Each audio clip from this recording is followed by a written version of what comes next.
NBA legends are not exactly thrilled with how today's game looks, and they're not shy about saying it. We have been away. We have shifted away from physicality and shifted away from all that. Here's what some of them really think about the state of the modern NBA. It's just that we have basically robots running up and down the court. Let's kick things off with Kevin Durant, a two-time NBA champion, 15-time All-Star, and Olympic gold medalist. With all those titles under his belt, KD's opinion carries serious weight, and in early February, he dropped a brutally honest truth bomb about what's really going on behind the scenes in the league. This all came right after a jaw-dropping trade that shook fans to the core. The Dallas Mavericks sent their young superstar Luka Dončić to their biggest rivals. Insane, it's crazy.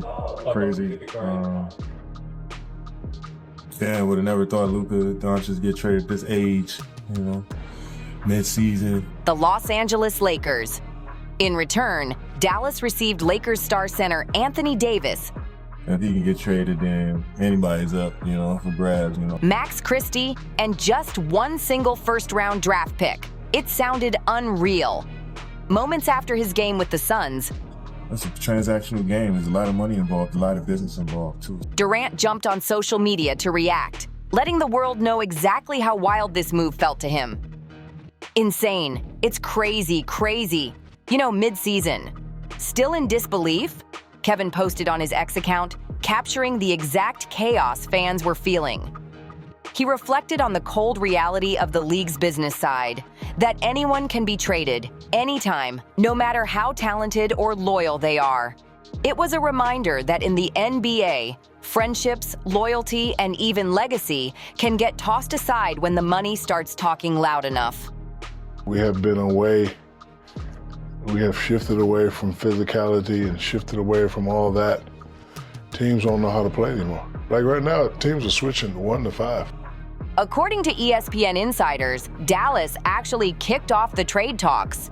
And once the Lakers heard that Luka was up for grabs, they jumped in fast, because players like him are once-in-a-generation talent. And I take full responsibility for the death of the big man. But the more physical I became, I just seen all the other centers do this.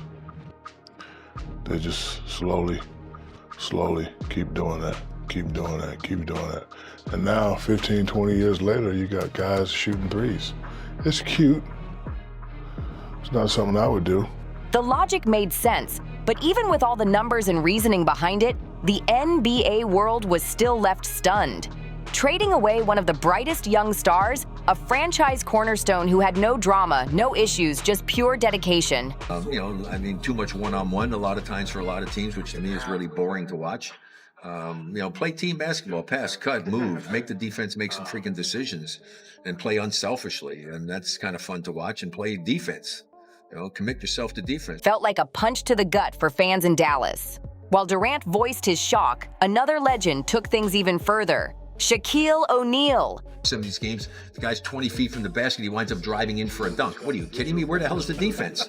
That's a total breakdown in defense. The Hall of Fame center and one of the most dominant forces ever to step on the court isn't just surprised. He's downright frustrated. Get the officials to call it by the rule book. Okay. Stop the traveling, stop the carrying the ball, stop the moving screens, call the damn game according to the rule book, because players will adjust. In a heated chat with The Guardian, Shaq let loose about how today's game has lost its edge. He misses the gritty battles in the paint, the raw power plays, and the tough big man matchups that used to define basketball. Where are the real big men now? Shaq asked, shaking his head in disbelief. Man, for your first 3 years, the league was a bully league. Yeah. Older guys were trying to either fight you, punk you, talk. Man, bro, you hear me? It was a real caveman. It wasn't no who you gonna tell. Right. You know what I'm saying? It was a man-up league. Today's NBA, according to Shaquille O'Neal, has drifted way too far from the tough physical style that defined his era. But here's the wild part. Man, I remember Carmelo on my first thing. You know how you run down, jump ball go, you run to your spot? And when I turned, bro, he just forearmed me right in the chest, dog. And I didn't even know how to take that. He's like, yeah, young fella, what's up? And I looked, and it kind of froze me. Now he believes the league has changed too much. What about Joker? I think back in the day, He you had wouldn't to be at putting up last. these numbers. You had to be- He wouldn't be putting up these numbers. No, because it was a lot more. Shaq actually admits he's partly to blame for this whole transformation. Can you believe that? When Shaq first stormed into the league back in 1992, he wasn't just another rookie, he was a monster on the court. His mix of raw size, brute strength, and shocking agility made him nearly unstoppable. Some fans still call him the most dominant player in NBA history, though Shaq himself gives a respectful nod to Wilt Chamberlain for setting that original standard of dominance. There is a lack of appeal to it right now watching it because there's so many different dynamics to the game that are being lost. Mid-range game is being lost. Nowadays, what you're seeing, guys pump fake and step sideways, on the three-point line. Even so, Shaq's presence changed everything. Defenses had to adapt, rules had to evolve, and slowly, that fierce physical edge started to fade away. What I tell my boys, and I'm coaching the AAU team currently, and I tell them, I want you guys to pay attention to what goes on in college. Play hard, learn from the NBA, the do's and the don'ts, but don't settle for threes. But Shaq's not the only legend calling out how soft the modern NBA has become. NBA great Rick Barry has been sounding the alarm too, and he's not holding back. Barry, who built his career on grit, precision, and defense, says today's game has lost its toughness and balance. It's all offense now, he said, shaking his head in disbelief. Not just soft, just doing your skill level. There's no foundation no more, no structure. So you get a lot of bad play, but my thing, I'm glad the guys make a lot of money. I don't blame the guys, I blame management for not holding guys accountable. The shift toward highlight reels and flashy scoring has left defense feeling like an afterthought, and Rick isn't having it. And that's not even his biggest gripe. Barry's been so frustrated by how referees handle the game that he straight up called out the officials. He believes the whistle blows too often for minor contact, creating a softer, less competitive league that doesn't reward true hustle anymore. Back in his day, you earned every single bucket, no handouts. Then there's Kevin Garnett, a man who practically defined intensity. Few players embodied toughness like KG. During his 21-year career, he wasn't just feared, he was respected for his relentless energy, trash talk, and that fiery mentality that turned every game into a war. On his podcast Ticket and the Truth with Paul Pierce, players don't receive it quite like we received it back then. Like I said, the word fragile is used quite a bit because unfortunately, it's hard to say those things that need to be said to these players, because they take offense to it. They're fragile from that perspective. Garnett revealed that his edge wasn't just attitude, it was survival. The physicality of the game back then, it was unreal, which is another reason why I stayed in the weight room, man. I had to stay strong, otherwise they will break you down. He shared a memory from his rookie season when Karl Malone, one of the league's most intimidating forces, gave him a brutal welcome to the NBA that he'd never forget. That moment taught him what it truly took to last in the league. A 2-point shot now is a bad shot. Well, I made it. I'm shooting 60% from, that's a bad shot. We only want 3 shots. We want the corner threes, we want layups, or we want to get to the free throw line. Now Garnett says today's NBA shields players too much, stripping away that hunger and toughness that made his era legendary. I go watch the game, there's no more creativity, there's no more imagination. It's just that we have basically robots running up and down the court. You run to the three-point line, I run to the three-point line. At first, I try to get a layup. If I can't get a layup, I try to get fouled. But Ray Allen's frustration hits from another angle. One of the greatest shooters in NBA history, the same man who changed the course of the 2013 finals with his iconic corner three, now has mixed feelings about the very revolution he helped start. During an appearance on ESPN's Greeny, Ray opened up about how the league's obsession with three-pointers has gone too far. A lot of traveling that goes on in the NBA that refs just they're not looking for it. They're not reffing. And I'll be on the bench like, damn, he traveled. Damn, he traveled. Everyone just wants to shoot from deep. he said, stressing that basketball is becoming one-dimensional. And Ray's not just talking, he's doing something about it. As an AAU coach, he's teaching young players that the real beauty of the game comes from teamwork, movement, and balance, not just endless three-point bombs. We already had a hard time with one game. How are we going to have 3 All-Star games? Then we've got Charles Oakley, and trust me, his take on today's NBA cuts deep. For Oakley, it's not just about toughness anymore, it's about accountability.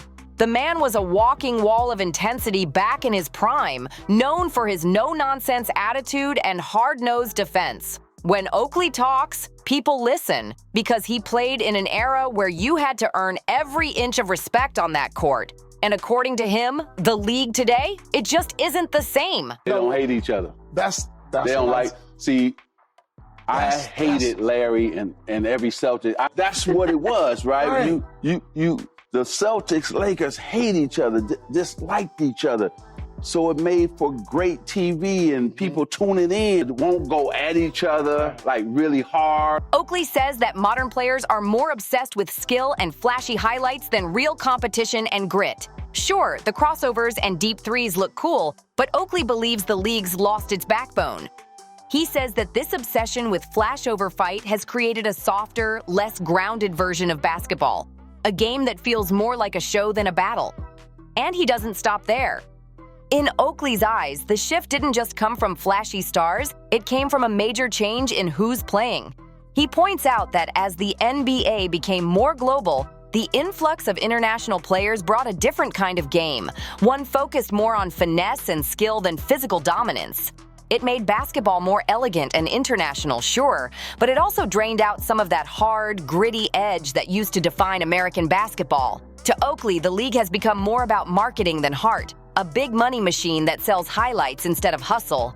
Alonzo Mourning feels the same way, and when Zoe talks toughness, you better believe he means it. A 15-year NBA vet who spent most of his career under Pat Riley's intense coaching, Mourning came from that old-school grind. It's really just become a three-point shooting contest. And what's amazing to me, we went out there with one leg, broken faces, cheap shoes, flying commercial. Now these guys make the most money, bless them. They got the best shoes. They got damn ice baths. They got hyperbaric chambers, and they're always hurt. Riley demanded discipline, heart, and relentless effort. You either gave 100% or you didn't play. I said, hey man, just be appreciative.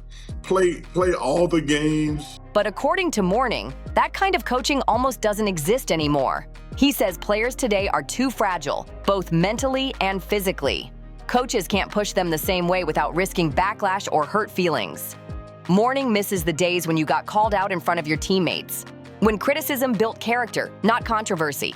And beyond the mindset, Mourning says he misses the feel of the game, that raw, bruising physicality where every rebound and block meant something. Back then, toughness wasn't optional, it was survival. But now, he feels like that fire's been traded for finesse and fancy footwork. Then comes BJ Armstrong, a champion who thinks the modern NBA's biggest problem isn't just toughness, it's creativity. On the Hoop Genius podcast, Armstrong said today's game has become way too predictable. He claims analytics have taken over, stripping the soul right out of basketball. Everything's reduced to numbers and percentages. Shoot threes, avoid mid-range, play the odds. Armstrong says this copy-paste strategy makes every team look the same, and that the game's lost its beautiful unpredictability. For him to be that first player to get this unanimously, I think it just tells you how watered down our league is. You think so? Yeah, seriously, because you think about when MJ played, Shaq, I mean, those guys really played against top-notch competition, more superstars, I think, on more teams. He even wondered if a player like Shaquille O'Neal, a pure paint beast who dominated without needing to shoot threes, would even be appreciated today. This is identifying the talent in this league. It's top heavy. I'm not saying that we don't have any superstars. I'm just saying it's not that many that we have. If you look at the Eastern Conference, it's LeBron, D-Wade, and that's it. It's a scary thought that shows just how much the league's priorities have shifted. And then we've got Paul George, who's got his own gripe. The NBA letting traveling slide like it's no big deal. On his show podcast P, Paul and his Sixers teammate Reggie Jackson joked, but not really, about how often refs just ignore obvious travel violations. That was the good old days. You know, I mean, it kept your humility intact. And I think, you know, you felt honored to be a professional athlete and not privileged, whatever. So we didn't have a lot of the conveniences they have today. But I think it's made some of the players a little softer, you know, than in the 70s, 80s. He said it's gotten so bad that some players are practically moonwalking across the court without a single whistle. Sure, different leagues have their own rules, but George believes the NBA has gotten too lenient. And this, he says, is just one of many signs that the league's focus on entertainment is starting to mess with the integrity of the game itself. Paul George isn't just frustrated with officiating, he's also side-eyeing the NBA's new 2025 All-Star Game format. Instead of one big showdown, this year the league's testing multiple mini-games, and George is not feeling it. He called it a pointless experiment for an event that's already struggling to keep fans interested. The star forward said what many fans were thinking: why fix something that's already broken? More of a finesse game. It's more of, you know, small ball. You know, I mean, which personally I don't really care much for. And honestly, he might not even have to worry about suiting up for it, considering his slower than usual start in his first season with the Sixers. I also think it's much less physical. Makes me nauseous. You can't touch a guy. Still, that didn't stop him from speaking up loud and clear. Next up, we've got an absolute icon weighing in, Magic Johnson. The five-time NBA champion and living legend didn't hold back when asked what's wrong with the modern game. Magic says today's NBA has lost the spark that made it electric, that competitive fire that had fans glued to their TVs. He told FS1 Speak in 2024 that the league's biggest problem is simple. There's no real rivalry anymore. No Larry versus Magic. No Lakers versus Celtics energy.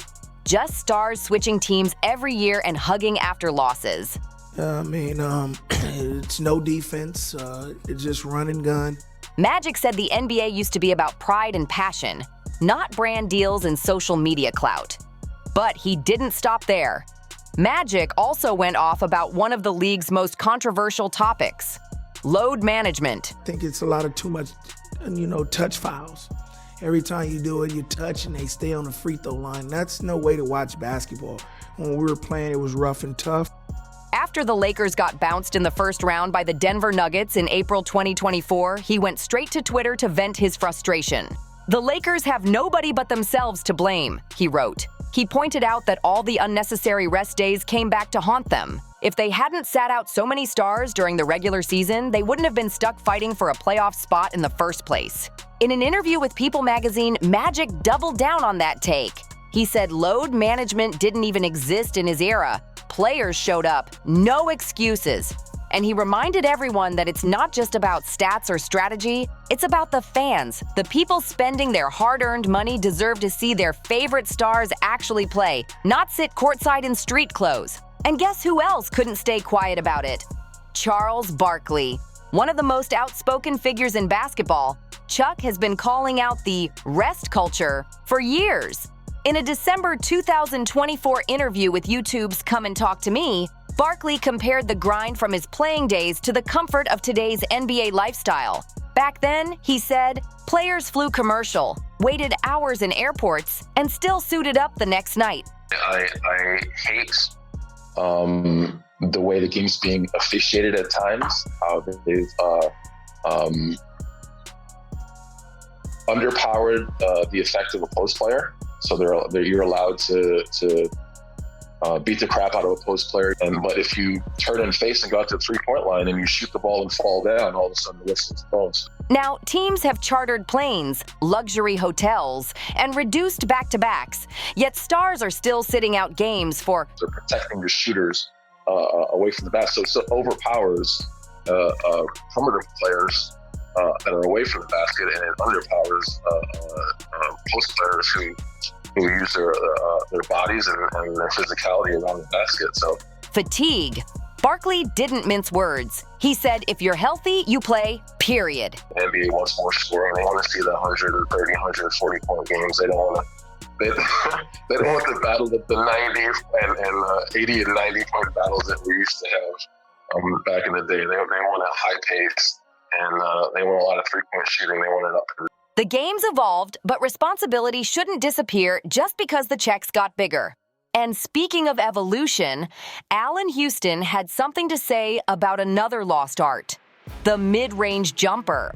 The former New York Knicks sharpshooter, one of the deadliest mid-range assassins of his time, is disappointed with how the NBA has completely abandoned that shot. To him, basketball isn't just about analytics or efficiency charts. It's about mastering every spot on the floor. Houston told Mass Live that the game has sprinted away from the mid-range and turned its back on it, and you can hear the frustration in his voice. During his prime, he was ice-cold consistent, hitting 45% of his 2-point shots, many from that sweet mid-range pocket. Whether it was the regular season or the playoffs, Houston's jumper was poetry in motion, and he believes today's players are missing out on one of the purest skills in basketball. You see guys today, what they say, they try to worry about the minutes and load time. management. Oh, that's their load management. I mean, I think if you make it $50 million a year, there's no load management. No such thing. Go. I think sometimes you owe it to the fans who come to see you play. Allen Houston's mid-range jumper wasn't just part of his game. It was his identity. That smooth, effortless stroke was his bread and butter, the weapon that made defenders panic every time he pulled up. Houston explained that certain offensive systems, like Phil Jackson's legendary triangle offense, the NBA took away aggression. They took away aggression to open up the Euro League. When they first started getting here, it was too rough for them. And they didn't make it. They didn't make it, right? So eventually, they softened the rules. They didn't soften the rules for the Americans. They softened the rules to open it up international. naturally encouraged mid-range play because it relied on spacing, balance, and reading defenders, not just launching threes. Even though Houston never played in that system during his Knicks days. So when they're saying the Euros is going to run the league in the next 5 years, why do you think that? More threes, passing, cutting. This is not our league. This is not the American style. This is the Euro style. Drive in, suck the defense in, pass the ball to the three-point line. He says it's one of the few remaining strategies that still respects the beauty of the mid-range shot. It's a lost art, he said passionately, and you can tell he truly misses it. Now let's move on to another voice who didn't hold back, Tracy McGrady. You know what? We give all eras their respect because we had to learn from somebody, right? So we learned from the guys before us. And so we always appreciate basketball and every level. We talk about it, but the one thing we will say is that it's their time. We've had our time. But I hate when they try to shit on us to prove their point. Right. They don't have to do that, you know? The 7-time All-Star and one of the smoothest scorers the NBA has ever seen had some sharp words about the league's talent level today. Look, I'm never gonna say I'm better than Wilt Chamberlain or Russell, or I was just with Oscar Robertson earlier. We had him right. We were just sitting right there. And you know, we appreciated you guys, you know, because we learned from y'all. McGrady wasn't completely sold on Stephen Curry's unanimous MVP win being just about dominance. Instead, he saw it as a reflection of how competition in the league had dropped. When Curry made history as the first ever unanimous MVP, fans were celebrating. But McGrady went on ESPN's The Jump and stirred things up by saying the voting showed how thin the field had become, and he didn't stop there. The very next day, McGrady doubled down, explaining that today's NBA feels top-heavy, meaning only a handful of elite players truly stand out, while most teams struggle to compete. He said too many rosters lack depth, and too many franchises rely on 1 or 2 stars to carry everything. For T-Mac, the issue isn't just fewer superstars. It's that the rest of the league feels watered down compared to his era, when every team had dogs who could battle night after night. Then we've got the one and only Julius Erving, Dr. J himself. the Philadelphia 76ers legend, who defined grace and toughness across decades of basketball, has made it clear that he's not impressed with how soft the modern game has become. During his appearance on Nothing Personal with David Sampson, Irving said flat out that today's players don't have the same grit or mental toughness that his generation had. He's seen the league shift toward a player-friendly model, less contact, more rest, more caution, and he's not sure it's for the better. And this isn't new from him. Back in 2021, Dr. J said the same thing, calling this era too soft and warning that real competitive fire was disappearing. And speaking of fierce competitors, Kobe Bryant had plenty to say about that softening too. When the NBA banned hand-checking before the 2004 to 2005 season, it changed the game forever. Before that, defenders could use their hands to apply pressure, forcing offensive players to fight for every inch. It was tough, gritty basketball, the kind players like Gary Payton thrived in. But once that rule vanished, the league shifted toward faster, smaller guards and highlight-heavy offense. Suddenly, physical defenders became the villains and flashy scorers became the stars. Kobe wasn't having it. He often said that the rule change took the edge out of the game, making defense almost impossible for players who built their careers on intensity. For him, what once counted as solid, hard-nosed defense would now draw a whistle. The game, in his eyes, had lost its bite. Kobe's frustration echoed that of his generation, guys who earned every bucket through contact, not space. And then there's Gary the Glove Payton, one of the greatest defensive guards the league has ever seen. And he's right there with Kobe. Known for locking down stars and getting in their heads, Payton believes defense isn't just disappearing, it's being ignored. He says players don't take pride in stopping their man anymore because fans only care about flashy dunks and deep threes. Payton told reporters that even defensive accolades like all-defense teams or DPOY awards barely get attention compared to scoring titles. Everybody wants to be the hero now, he said, shaking his head. To him, the game's not just softer, it's unbalanced, and the art of defense is slipping away right before our eyes. Gary Payton, a 9-time All-Defensive Team selection and former Defensive Player of the Year, isn't impressed with what he sees on the court today. He argues that most modern players don't even aim for defensive honors anymore. Instead, it's all about scoring, flashy highlights, and social media clips. Payton says that focus has killed the hunger for real competition, and that's why defense, the heartbeat of old-school basketball, is fading fast. He also pointed out that many of today's players and even coaches don't realize how powerful good defense can be. Defense wins games, Payton has said time and time again. But in the modern NBA, that message seems forgotten. The obsession with three-point shooting, the rise of elite offensive guards, and the removal of physical contact have created a game where toughness is rare and effort often goes unrewarded. Payton believes that until teams remember the value of shutting down an opponent, the league will keep losing its defensive soul. But Kareem Abdul-Jabbar has a very different gripe with the modern game. The NBA's all-time leading scorer, at least until recently, isn't happy with how today's big men play. Unlike the dominant centers of his era, who ruled the paint with polished post moves and unstoppable footwork, modern bigs want to shoot threes and handle the ball like guards. Kareem says that shift has stripped the game of its foundation. In an old interview, the 6-time MVP made it clear the post-up game is nearly extinct, and that breaks his heart. "I don't think that player exists anymore," Kareem said bluntly. "So many players now are entertainers first and basketball players second, and that's a conflict." He's especially frustrated by how no one's learning his iconic move, the skyhook. To him, it's one of the most effective, unblockable shots in history, yet no one bothers to study it.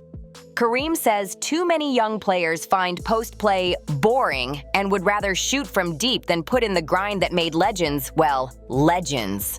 Then comes Tim Duncan, the big fundamental, who's got a major problem with how the game's officiated today. Known for his quiet dominance and textbook skills, Duncan was never about the flash. He was about the craft.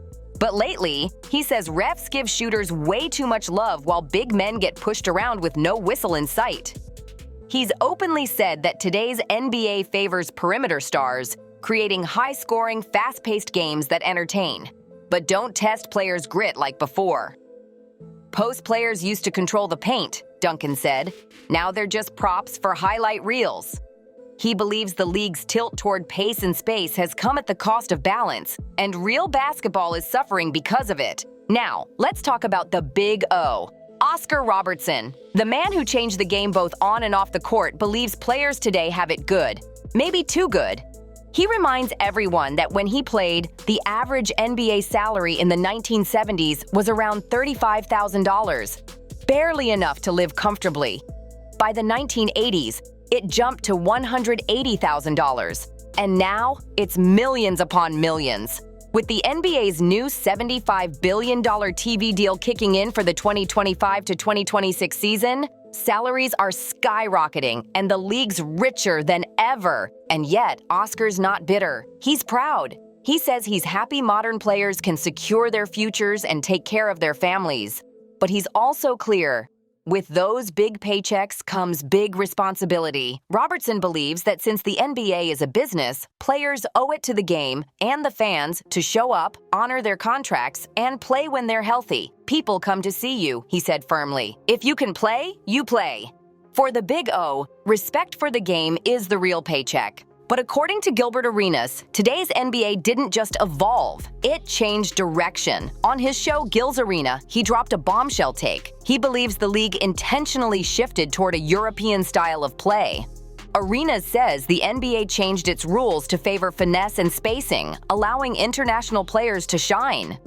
They made it easier for the European guys to thrive, he said, explaining how three-point shooting, passing, and cutting, all staples of European basketball, now dominate the game.